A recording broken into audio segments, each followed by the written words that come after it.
மணி 11 ஆச்சு. ஐயையோ முடிஞ்சுது, ஏன் சோலி முடிஞ்சு போச்சு அப்படின்னு எனக்குள்ள ஒரு அலறல் சத்தம். ஆமாங்க, அந்த ஆபத்து அதோ என்னை தேடி மெதுவா வந்துட்டு இருக்கு. உங்களுக்கு தோணலாம், என்னடா இது இப்படி பயப்படுறானேன்னு. ஆனா இந்த ஆபத்து என்னைய தாக்குறது இது முதல் தடவை கிடையாது. நிச்சயமா இது கடைசி தடவையும் இருக்க போறதில்ல. ஏன்னா இன்னும் ஒரு வாரம் முழுக்க இதே வீட்ல நான் இந்த சித்திரவதையை அனுபவிச்சே ஆகணும். சரி வாங்க, இந்த கொடூரமான கதையோட ஆரம்பத்துக்கு போவோம். ஒரு சிங்கப்பூர்காரனோட தீராத தேநீர் தாகத்தில் ஆரம்பிச்ச கதை இது. நான் சிங்கப்பூர்ல தான் வேலை பார்க்கறேன்.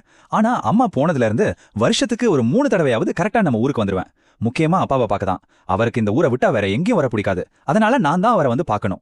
சிங்கப்பூர்ல ஆஃபீஸ், நவீன வசதிகள்னு வாழ்க்கை வேகமா ஓடினாலும் மனசு எப்போ நம்ம ஊரை தான் சுத்தி வரும். அப்பாவை பார்க்கணும், ஃப்ரெண்ட்ஸோட பேசணும், நம்ம ஊரு சாப்பாடு சாப்பிடணும்னு ஒரே ஏக்கம்தான்.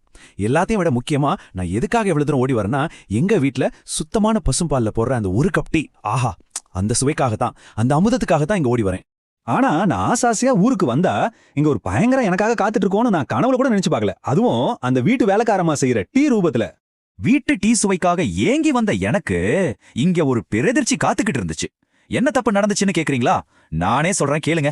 ஒரு டீயை எப்படியெல்லாம் செஞ்சா அது குடிக்கவே முடியாத ஒரு வஸ்துவா மாறுமோ அந்த எல்லா விதியையும் கரெக்டா ஃபாலோ பண்ணி ஒரு கஷாயத்தை தயார் பண்ணுவாங்க.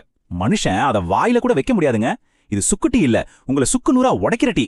நானும் 1-2 தடவை ரொம்ப மென்மையா சொல்லி பார்த்தேன், கொஞ்சம் இப்படி பண்ணுங்களேன் அப்படி பண்ணுங்களான்னு. ஆனா என்ன பிரயோஜனம்? ரிசல்ட் மட்டும் மாறவே இல்ல. அதே பயங்கரம், அதே கொடுமை. 2 நாள், கரெக்டா 2 நாள் தான் இந்த நரக வேதனையை என்னால தாங்க முடிஞ்சது. இதுக்கு மேல முடியாதுடா சாமின்னு இந்த தினசரி சித்திரவதையிலிருந்து தப்பிக்க ஒரு பெரிய திட்டம் போட வேண்டிய கட்டாயத்துக்கு வந்துட்டேன். அப்பதான் என் ஜீனியஸ் ஃப்ரெண்டு ஒரு ஐடியா கொடுத்தான். மிஷின் பேரு சிங்க் டம்ப். ரொம்ப சிம்பிள். அவங்க டீயை கொடுத்துட்டு போனதும் யாருக்கும் தெரியாம வாஷ் பேசின்ல ஊத்திட்டு காலி கப்ப கொண்டு போய் வச்சிடணும். அடடா, இந்த ஐடியாவை கேட்டதும் தான் எனக்கு உயிரே வந்துச்சு. ஆஹா, இந்த கொடுமையில இருந்து நமக்கு விடுதலை கிடைக்க போகுது. இது நம்ம சுதந்திர பிரகடனம்டான்னு நினைச்சேன். ஆனா நான் ஒண்ணு நினைக்க, விதி வேற ஒண்ணு நினைச்சிருச்சு.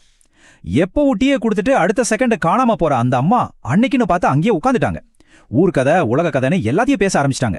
கடைசியில, தம்பி டீ ஆறி போகுது, சூடா குடிங்க அப்படின்னு சொன்னப்போ வேற வழியே இல்லாம அந்த கஷாயத்தை அவங்க கண்ணு முன்னாடியே குடிச்சு தொலைக்க வேண்டியதா போச்சு. திட்டம் தோல்வி. முதல் திட்டம் தோல்வி அடைஞ்சதும் திரும்பவும் என் ஜீனியஸ் நண்பனையே கூப்பிட்டேன். அவன் தான் இந்த தடவை இன்னும் ஒரு பக்கா பிளான் போட்டான். பாத்ரூம் தந்திரம். அவங்க டீயை கொண்டு வரும்போது நான் பாத்ரூம் போறேன்னு சொல்லிட்டு உள்ள போயிடணும். ஒரு 2 நிமிஷம் கழிச்சு அவங்க போனதுக்கு அப்புறம் வெளியே வந்து டீயை காலி பண்ணிடணும். இந்த தடவை இது நிச்சயம் ஒர்க் அவுட் ஆகும்னு எனக்கு முழு நம்பிக்கை இருந்துச்சு. அதே மாதிரி அவங்க டீயோட வந்தாங்க. நானும் பிளான் படி நான் குளிச்சுட்டு வந்துடுறேன் அப்படின்னு சொல்லிட்டு கிளம்பினேன். ஆனா ஒரே ஒரு வார்த்தையில மொத்த பிளானையும் தவிடுபடி ஆக்கிட்டாங்க. நீங்க போயிட்டு வாங்க தம்பி, நான் இங்கே தான் உட்காந்துருக்கேன், உங்ககிட்ட ஒரு முக்கியமான விஷயம் பேசணும். அவ்வளவுதான். 2வது தடவையும் திட்டம் காலி. இந்த தடவை போன தடவை விட மோசமா ஆறி போன அந்த விஷத்தை குடிக்க வேண்டியதா போச்சு. என்னோட ராஜதந்திரங்கள் எல்லாமே வீணா போச்சு. எனக்கு இன்னும் பயிற்சி பத்தல போல. இந்த கொடுமை காலையில மட்டும் இல்லைங்க, சாயங்காலமும் தொடருது. ஒரு நாளைக்கு 2 தடவை இந்த நரக வேதனையை அனுபவிக்கிறது எவ்வளவு பெரிய சித்திரவதை தெரியுமா? சரி, எல்லா வழியும் அடைச்சு போச்சு. இனிமே தப்பிக்க ஒரே ஒரு வழிதான் இருக்கு. ஒரு தெய்வம் தான் என்னைய காப்பாத்தணும். அப்போதான் அந்த தெய்வீக தலையீடு நடந்துச்சு. அப்பதான் எனக்கு ஒரு ஞானோதயம் வந்துச்சு. அட, எதுக்கு இங்க உட்காந்து கஷ்டப்படணும்? வெளியே போய் ஒரு டீ கடையில நல்ல டீயா குடிக்கலாமே. அப்போ எனக்கு ஒரு பழைய டிவி விளம்பரம் ஞாபகம் வந்துச்சு.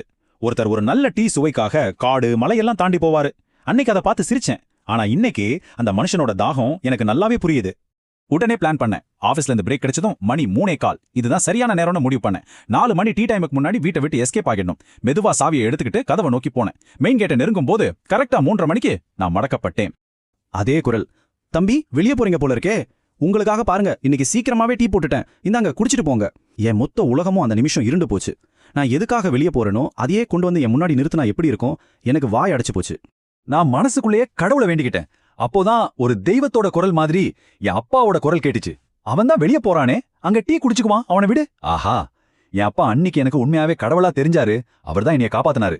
நான் தப்பிச்சிட்டேன்னு சந்தோஷப்படுறதுக்குள்ள அந்த அம்மா விடல. இருங்க தம்பி, உங்களுக்காக ஸ்பெஷலா மசாலா டீ போட்டிருக்கேன்னு சொன்னாங்க. என்ன மசாலான்னு பார்த்தா இஞ்சி, கொத்தமல்லி, சீரகம், மிளகு, பூண்டு. அட கடவுளே, இது டீயா இல்ல ரசமா?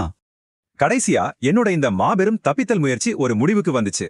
என் மனசுக்குள்ள, அட பாவிகளா, இது எல்லாம் போட்டு ரசம் தான் வைப்பாங்க, இது என்னடா புதுசா விஷ டீ அப்படின்னு தான் தோணுச்சு. ஆனா வெளியில ரொம்ப பணிவா, இல்லம்மா பரவாயில்ல, நான் வெளியே போயிட்டு வரேன் அப்படின்னு சொல்லிட்டு அந்த இடத்துல இருந்து எஸ்கேப் ஆனேன்.